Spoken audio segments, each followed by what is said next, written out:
ଆଜିର ସାଇ ସନ୍ଦେଶରେ ବାବା କହୁଛନ୍ତି, ଯିଏ କେହି ବି ସାଇଙ୍କର ହାତ ବିଶ୍ୱାସର ସହ ଧରିନିଏ, ତାକୁ କାହାର ପାଦ ଧରିବାକୁ ପଡ଼ିବନି କି କାହା ପାଖରେ ହାତ ପତେଇବ ନାହିଁ।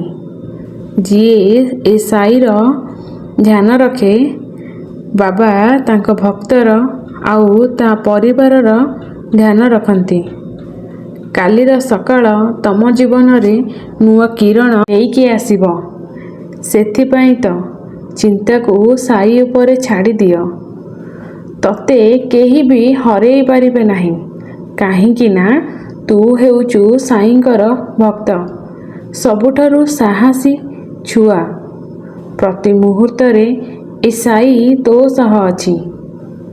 ତତେ କେବେ ବି ଏକା କରି ଯିବନି। ଏ ଖରାପ ସମୟ ଯାହା ଏବେ ତୋ ଜୀବନରେ ଚାଲିଛି, ଖାଲି ଗୋଟେ ପରୀକ୍ଷା। ତୋ ପାଇଁ ସେ ଜଲ୍ଦି ସମାପ୍ତ ହେଇଯିବ। ତୁ ପୁଣି ପୂର୍ବ ପରି ହସି ଖୁସିରେ ରହିବୁ। ତୁ ଖାଲି ଶ୍ରଦ୍ଧା ଓ ବିଶ୍ୱାସ ରଖ।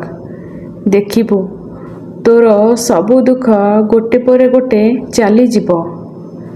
କିଛି ସମୟ ଲାଗିପାରେ, ସେଥିପାଇଁ ତୁ ଧୈର୍ଯ୍ୟହରା ହ ନାହିଁ। ଅନ୍ୟମାନଙ୍କ ଠାରୁ କିଛି ପାଇବାକୁ ଆଶା କର ନାହିଁ। ନିଜ ଉପରେ ବିଶ୍ୱାସ ରଖ। ଅନ୍ୟମାନେ ତତେ କେବଳ ଧୋକା ଆଉ ଉପଦେଶ ଦେବେ, ତା ଛଡ଼ା ଅନ୍ୟ କିଛି ନୁହେଁ।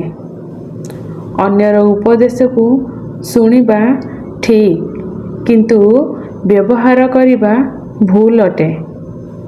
ତୁ କେବଳ ତୋ କର୍ମ ଆଉ ତୋ ଭଗବାନଙ୍କ ଉପରେ ବିଶ୍ୱାସ ରଖ। ଦେଖିବୁ ତୋ ସାଇ ତତେ କେବେ ବି ହରେଇବାକୁ ଦେବ ନାହିଁ କି ଅଧା ବାଟରେ ଛାଡ଼ି ଚାଲିଯିବ ନାହିଁ।